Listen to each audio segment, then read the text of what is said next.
Thank you for joining me today on another Bible reading.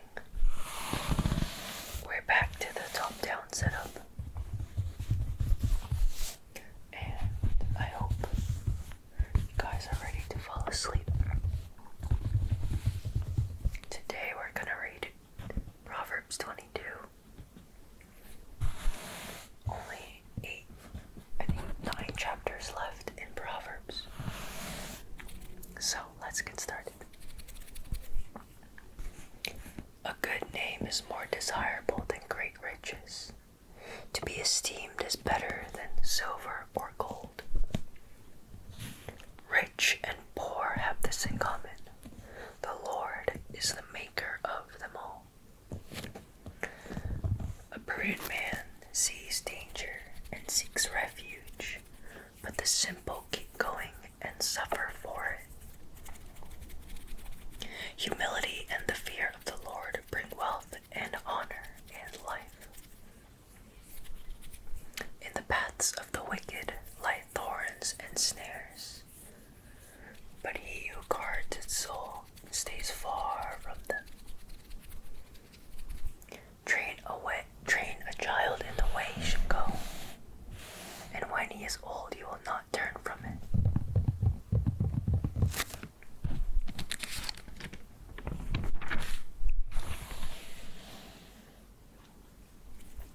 The rich rule over the poor, and the borrower is servant to the lender.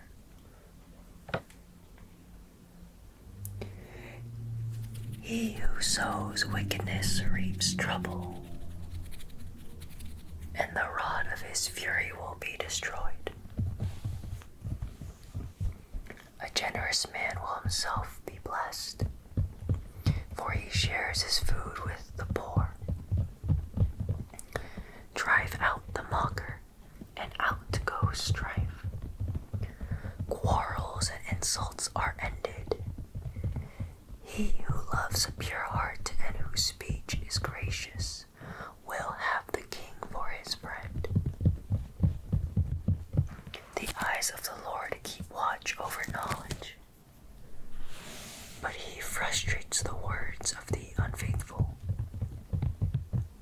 The sluggard says, "There is a lion outside," or "I will be murdered in the streets."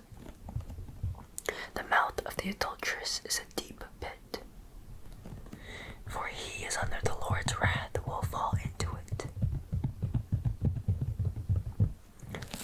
Folly is bound up in the heart of a child, but the rod of discipline will drive it far from him. Folly is bound up. Oh, I already read that one. Oops. He who oppresses the poor to increase his wealth, and he who gives gifts to the rich both come to poverty. Sayings of the wise. Pay attention and listen to the sayings of the wise. Apply your hearts to what I teach, for it is pleasing when you keep them in your heart, and have all of them ready on your lips, so that your trust may be in the Lord. I teach you today, even you. Have I not written 30 sayings for you, sayings of counsel and knowledge, teaching you true and reliable words, so that you can give sound answers to him who sent you? Do not exploit the poor because they are poor, and do not crush the needy in court. For the Lord will take up their case, and will plunder those who plunder them. Do not make friends with a hot-tempered man.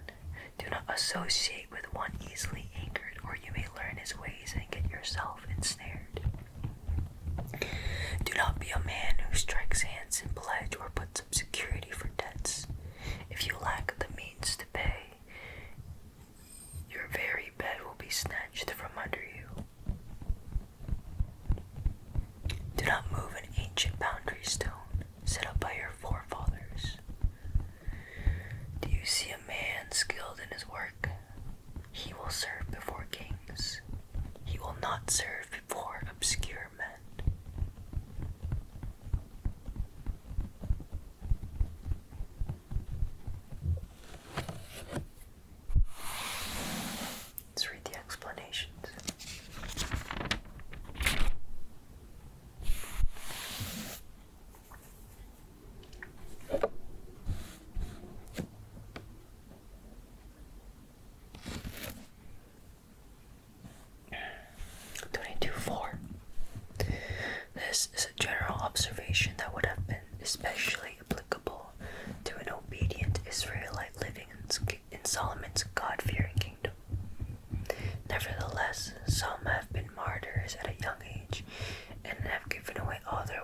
the sake of God's kingdom.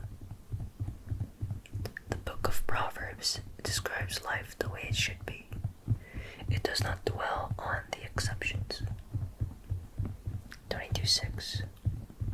And the way he should go is literally according to the child's way. It is natural to want to bring up all your children alike or train them the same way. This verse implies that parents should discern the individuality and special traits that God has given each one.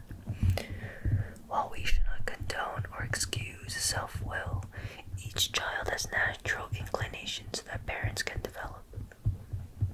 By talking to teachers, other parents, and grandparents, we can better discern and develop the individual capabilities of each child. 22:6. Many parents want to make all the choices for their child, but this hurts him or her in the long run. When parents teach a child how to make decisions, they don't have to watch every step he or she takes. They know their child will remain on the right path because they have made the choice themselves. Train your child to choose the right way. Does this mean 22:7? Does this mean we should never borrow? No, but it warrants us to take on a loan. But it warrants us never to take on a loan without carefully examining our ability to repay it. A loan we can handle is enabling. A loan we can't handle is enslaving.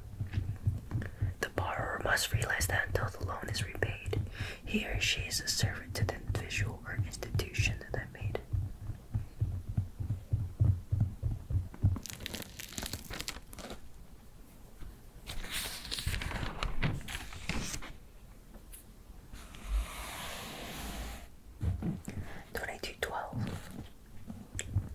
Knowledge refers to those who have knowledge, those who live right and speak the truth. It takes discipline, determination, and hard work to live God's way, but God protects and rewards those who make the commitment to follow Him.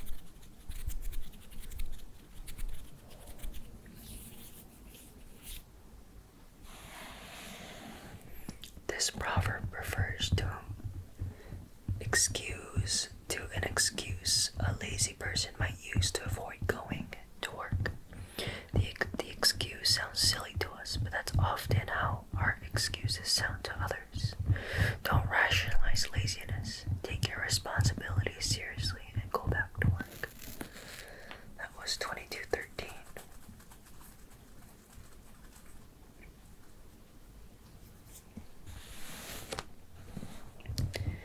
22:15. Young children often do foolish and dangerous things simply because they don't understand the consequences. Wisdom and common sense are not transferred by just being a good example. A wisdom a child learns must be taught consciously. The rod of discipline stands for all forms of discipline or training.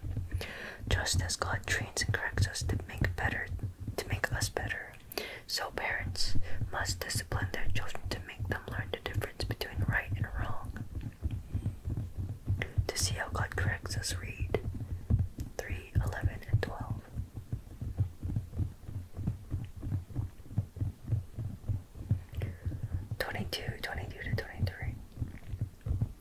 This proverb is a message of hope to people who must live and work under unjust authoritarian leaders. It is also a warning to those who enjoy ruling with an iron hand. Sometimes God intervenes and directly destroys tyrants. More often, He uses other rulers to overthrow them, or their own oppressed people to rebel against them.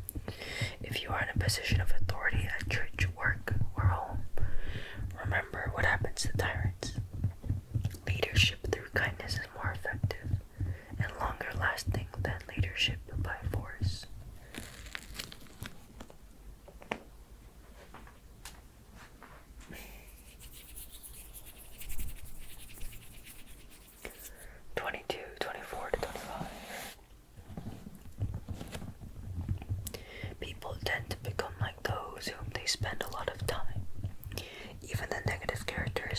sometimes rub off. The Bible exhorts us to be cautious in our own companions. Choose people with characteristics you would like to develop in your own life.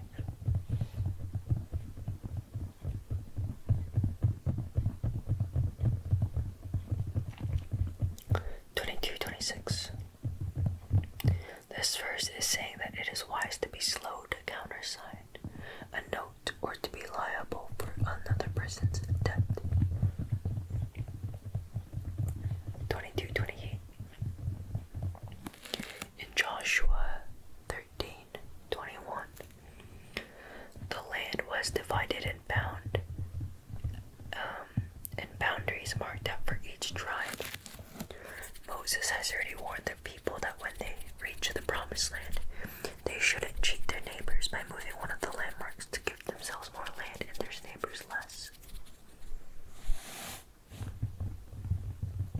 Gerrymandering, changing political boundaries so that one group of voters benefits and others loses, is a modern form of moving boundary markers.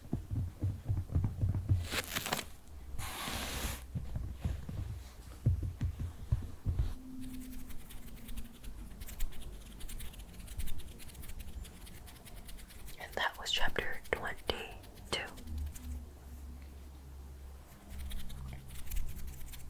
Hopefully you guys enjoyed.